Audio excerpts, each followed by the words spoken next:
Minasan, konnichiwa. Pada kesempatan ini, saya akan menjelaskan mengenai bentuk-bentuk pelecehan yang dapat terjadi di dalam Biraku Gaisha atau Black Company yang ada di Jepang. Biar tahu infonya, yuk ditonton terus.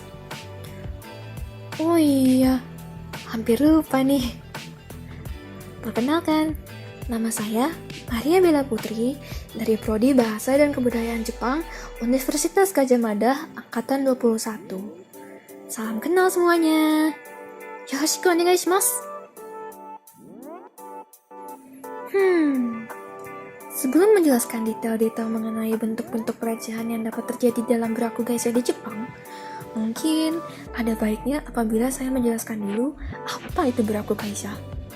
Nah, teman-teman, Biraku Gaisha atau yang juga dikenal dengan Black Company itu adalah istilah yang biasa digunakan oleh masyarakat untuk menyebut suatu perusahaan yang sering memberikan pekerjanya pekerjaan overtime dan tidak memberikan pekerjanya upah yang layak. Kemudian, Biraku Gaisha juga merupakan perusahaan yang sulit memberikan cuti atau liburan kepada para pekerjanya, serta membiarkan diskriminasi dan pelecehan terjadi dalam lingkungan kerja. Biraku Gaisha ini sering dapat kalian temukan di dalam lingkungan kerja Jepang. Kenapa? Ya, karena budaya kerja Jepang tuh masih berporos terhadap tradisi dan hierarki. That's why. Nah, teman-teman, setelah memiliki gambaran tentang Biraku Gaisha tadi, jadi kebayangkan betapa jahat, seram, dan bahayanya Biraku Gaisha itu terhadap para pekerja. Lain kali, tolong berhati-hati ya dalam memilih perusahaan, bukan hanya yang di Jepang saja, tapi yang di mana-mana juga. Oke, sekarang ayo kita masuk ke bentuk-bentuk pelecehan yang dapat terjadi di dalam Biraku Gaisha. Kira-kira apa aja tuh? Bentuk pelecehan pertama yang dapat terjadi di dalam Biraku Gaisha yaitu pelecehan kekuasaan atau yang bisa disebut dengan pawahara. Pawahara merupakan pelecehan yang terjadi ketika atasan atau manajer di suatu perusahaan menggunakan posisi atau kekuasaannya untuk menindas atau mengeksploitasi bawahannya.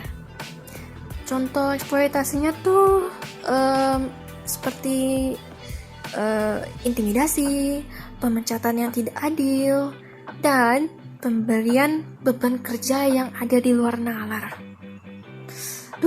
Kasian sekali ya bawahannya. Kemudian, bentuk pelecehan yang kedua yaitu pelecehan seksual atau sekuhara. Sekuhara adalah pelecehan yang dapat terjadi ketika seseorang menggunakan kekuasaan, posisi, atau pengaruhnya untuk memaksa atau mengeksploitasi orang lain secara seksual. Di dalam lingkup pekerjaan, pelecehan itu bisa berbentuk komentar yang tidak pantas, pelecehan fisik, atau bisa juga ancaman untuk melakukan aktivitas seksual sebagai syarat untuk mempertahankan pekerjaan atau mendapatkan promosi.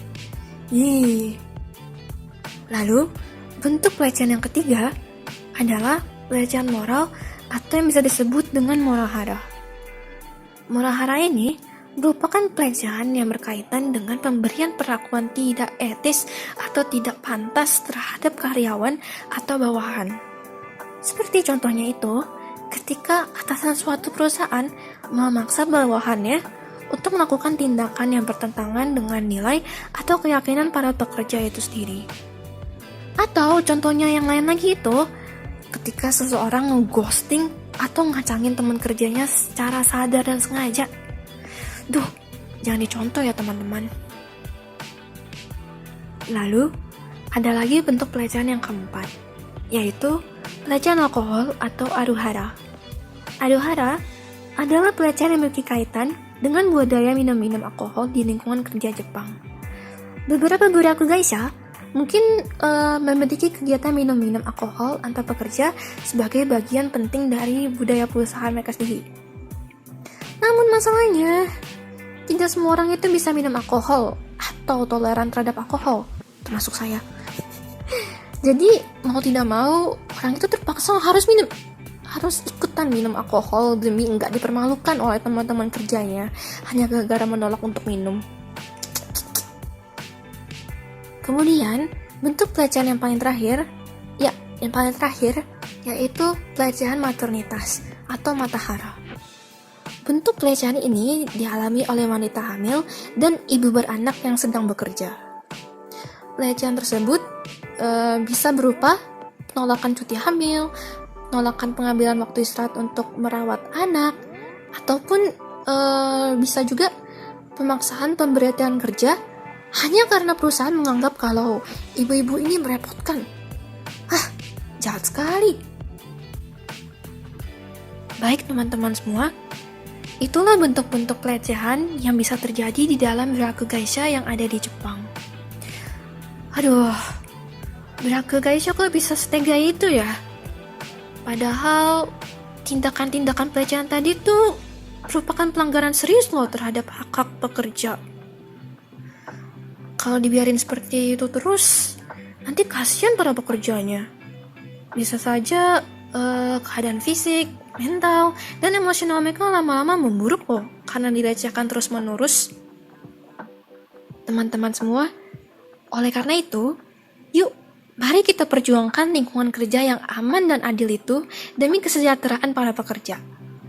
Kalau kalian misalnya nih, melihat teman kalian dilecehkan, entah itu di tempat kerja atau di tempat lainnya, jangan sungkan ya untuk membela mereka. Oke, karena kita sudah berada di penghujung video, waktunya untuk mengungkapkan salam perpisahan. Terima kasih karena sudah menonton video ini teman-teman. Semoga informasi yang ada di video ini bisa berguna bagi kalian ya. 見てくれてありがとうございます。じゃ、またね。